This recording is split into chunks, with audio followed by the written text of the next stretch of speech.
तुम दोनों स्कूल जाओ और खूब मन लगा के पढ़ाई करना। नहीं नहीं, मैं स्कूल नहीं जाऊंगा। मैंने होमवर्क पूरा नहीं किया है। मैंने भी होमवर्क नहीं किया है। चलो जाओ, नहीं तो डंडे से मारूंगी। दिन भर खेलते रहते हो तो होमवर्क कैसे पूरा होगा। चलो स्कूल जाओ। मम्मी आज छोड़ दो, कल से हम स्कूल जाएंगे। जाओ, नहीं तो तुम्हारे पापा को बुला दूंगी। नहीं नहीं, पापा को मत बुलाओ, हम स्कूल जा रहे हैं। चल चिंकिया।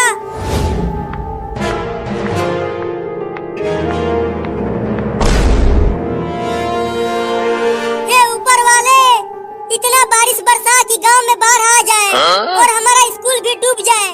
तुम्हारे कहने से बारिश थोड़ी ही आ जाएगी। सुना चिंटू, बादल गरजने लगा, अब जरूर बारिश आएगा। अरे हाँ रे चिंकिया, मैं तो बारिश में खूब नहाऊंगा, बहुत मजा आएगा। बारिश आने लगा, बारिश आने लगा। ये अब हम स्कूल नहीं जाएंगे। ये अरे चिंकी, जल्दी घर चलो, देखो बारिश बहुत तेज आने लगी है, हमारे किताब भीग जाएंगे। हाँ जल्दी घर चलो। आज नदी पर मछली मारने चलेंगे चिंटू। रुक चिंकी, ये देख, ये मछली अभी अभी आसमान से गिरी।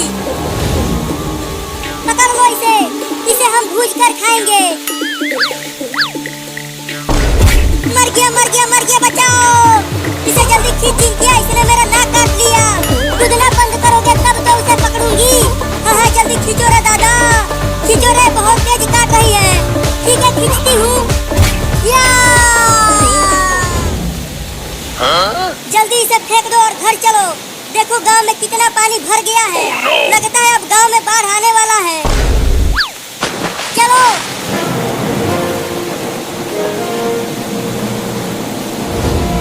अरे तुम दोनों इतनी जल्दी चले आए। मम्मी, बाहर बहुत तेज बारिश हो रही है और लगता है गांव में बाढ़ आ गया है। क्या? जरा मैं भी तो देखूं बाहर।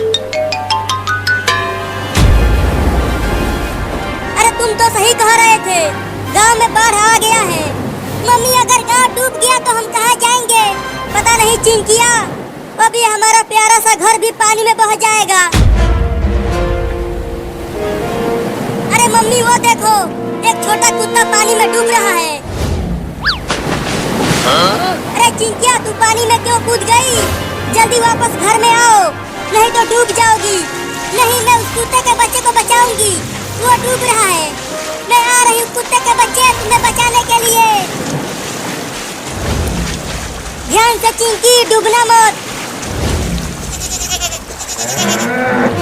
मम्मी, उधर भी देखो, एक बकरी और गाय भी पानी में बह रहे हैं। डरो मत, मैं तुम्हें कुछ नहीं करूँगी। अरे मैं तो तुम्हें बचाने के लिए आई हूँ। आजा आजा, मेरे पास आजा। अब जल्दी पानी से बाहर आ जाओ चिंकी, बाढ़ का पानी बढ़ रहा है। मम्मी, चिंकिया ने तो कुत्ते को बचा लिया, लेकिन अब हमें कौन बचाएगा? देखो अब हमारा घर भी डूबने लगा है। डरो मत, मेरे ही साथ रहो, मैं तुम्हें कुछ नहीं होने दूंगी। अरे पानी तो अब घर में भी आने लगा, लगता है अब हम नहीं बच पाएंगे। बच जाएंगे, वो कैसे? वो देखो, बाबू नाव लेकर आ रहा है।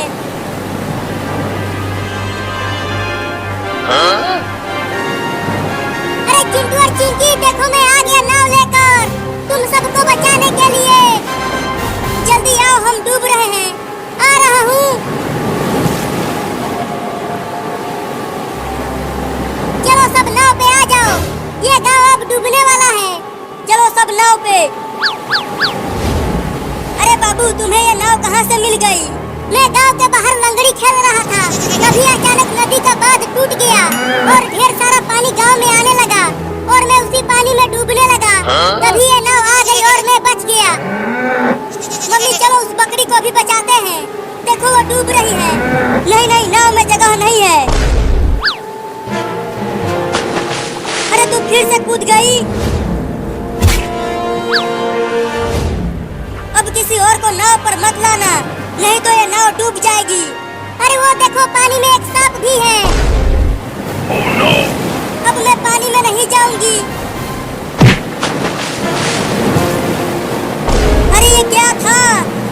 हमारी नाव को इतना ऊपर उछाल दिया। देखो उसी ने उछाला था नाव को।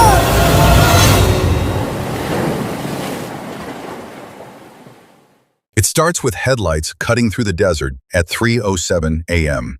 Your phone vibrates once. No ringtone, just the vibration. One buzz means the convoy is real. Two means run. You count the seconds before replying. Always count. Always breathe first. Always act calm. The message is one letter. L. Clear road. Green light. You don't type anything else. You never do. A pickup truck rolls past your abandoned gas station. The men inside don't look at you. They never look at you. Looking means remembering. Remembering means danger. Your first rule becomes clear before anyone says it out loud. You exist, but only barely. You earn $400 a week sitting in a folding chair beside a rusted fuel pump. 12-hour shifts, sometimes 16. The desert wind burns your face raw. You learn the language of distance, the rhythm of engines, the difference between a family car and a convoy hauling cocaine worth $8 million. You don't ask what's inside the trucks. You learn the system quickly. Lookouts are everywhere. Rooftops, bus stops, internet cafes, cheap motels, kids, old men, taxi drivers, invisible eyes forming a living radar system. Every highway checkpoint, every police patrol, every unfamiliar vehicle gets reported. The cartel calls it La Red, the network. It feels bigger than the country itself. At first you tell yourself this is temporary. Rent is late. Your father's medical bills sit unpaid. You tell yourself you're not part of anything. You're just watching roads. Then the police SUV slows down one night and parks across the highway. Your phone vibrates twice. You don't run. You freeze. 10 minutes later, the SUV leaves. Your phone buzzes once. A message arrives. Good instincts. Your pay doubles the next week. Fear becomes currency, and you just earned your first payment. 3 months pass before you meet anyone face to face. A black sedan arrives at sunset. A man in mirrored sunglasses hands you an envelope. No greeting, no name, just a nod. Inside, $3,200 in cash and a second phone. You don't celebrate, you upgrade your silence. Because now you understand the real rule of level 1. You're not being tested for skill, you're being tested for obedience. One night a boy replaces you on the chair. 17, nervous, chewing gum too fast. You realize you're being promoted. No one says congratulations. The chair just isn't yours anymore. The first time you drive a loaded vehicle, the trunk smells like rubber and chemicals. You don't open it. They give you a route, 312 miles, 8 hours, 2 gas stops, no music, no passengers. If you get pulled over, you cry. If they search the car, you cooperate. If they arrest you, you say nothing. If you talk, your family disappears. They don't threaten you directly. They don't need to. You've already seen enough disappearances on the news. Your cargo is worth $1.6 million wholesale. Your payment is $6,000. You repeat the math in your head while driving. It helps you stay calm. The road feels longer when you understand the stakes. You learn the quiet rules of transport. Always drive slightly under the speed limit. Never make eye contact at gas stations. Always buy something small so cameras record you behaving normally. Receipts become alibis. Normal becomes performance. You make your first delivery at a warehouse with no signage. A man counts bricks in silence. Another checks your tires for trackers. They never thank you. Gratitude doesn't exist here. You finish 3 runs in your first month. Then the 4th goes wrong. Flashing lights appear in your rearview mirror at mile 208. Your chest tightens, but your hands stay steady. You pull over. Engine off. Window down. Smile ready. The officer asks where you're headed. You say you're visiting family. He asks what's in the trunk. Laundry. He asks to search the vehicle. You say yes. You stand on the shoulder of the highway, watching your life shrink into a single moment. Every breath feels loud. Every second stretches. He closes the trunk, says thank you, drives away. You sit in the driver's seat for 10 minutes before your hands stop shaking. When you arrive at the warehouse, the man counting bricks looks up for the first time. Good, he says. Your pay jumps to $12,000 per run. Adrenaline becomes addictive. Fear becomes manageable. You stop thinking about consequences and start thinking about efficiency. You buy a better apartment, new clothes, a watch worth more than your first car. You tell yourself you're still in control. Then they give you keys to a safe house and introduce you to violence. Promotion doesn't feel like success. It feels like gravity pulling you deeper. The basement smells like bleach and damp concrete. The man tied to the chair won't stop talking. Promises, lies, please. Every sentence sounds the same after 10 minutes. You didn't think your job would become this. Your supervisor explains calmly, "This man stole $240,000. Loyalty requires consequences. Consequences require witnesses. You're the witness." The lesson is simple. Fear maintains order. Order maintains profit. You tell yourself you're just here to watch. Halfway through, the supervisor hands you the gun. Your heart beats so loudly you worry everyone can hear it. You understand the real promotion now. Couriers carry risk. Enforcers carry trust. You hesitate for exactly 3 seconds. Then you don't. The silence afterward feels heavier than the noise. You vomit in the bathroom. Wash your face. Return upstairs. No one mentions what happened. The day continues like nothing changed, except everything did. Your salary becomes $8,000 a month, plus bonuses. You carry weapons legally registered to shell companies. You ride in convoys. People open doors for you. Respect begins to replace fear, and it feels good. You start rationalizing faster. Violence becomes math. Betrayal becomes a business expense. You learn the hierarchy of punishment.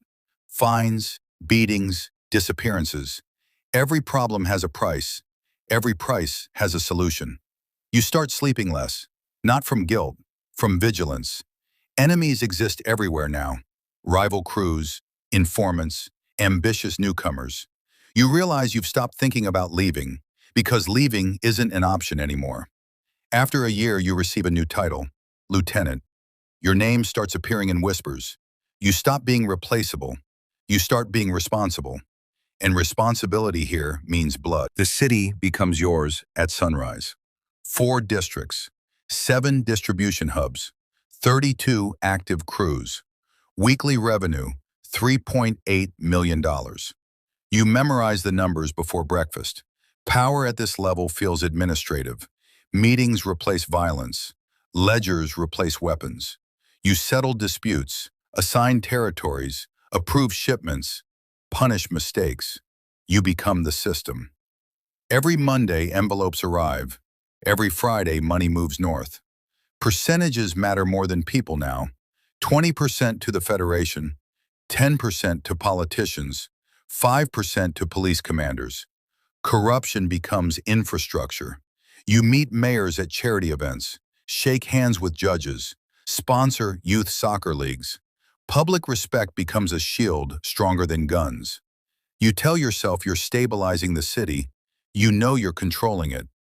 A rival cartel pushes into your territory 6 months later. 3 trucks burned, 2 warehouses raided, 7 bodies found near the river. War becomes inevitable. You authorize retaliation worth $2 million. The violence spreads fast. Newspapers call it a crime wave. You call it Tuesday. After 4 weeks, the rival group disappears. Victory feels quiet, almost boring. Your earnings reach $1.2 million per month. Your phone never stops ringing. Your name never appears anywhere official. You're powerful, but your world shrinks. Fewer friends, fewer public appearances, more security, more paranoia. Power demands distance. You move into a guarded compound with 12 cameras and armed patrols. Freedom becomes memory. Then the Federation summons you. Promotion arrives again, and this time it feels heavy.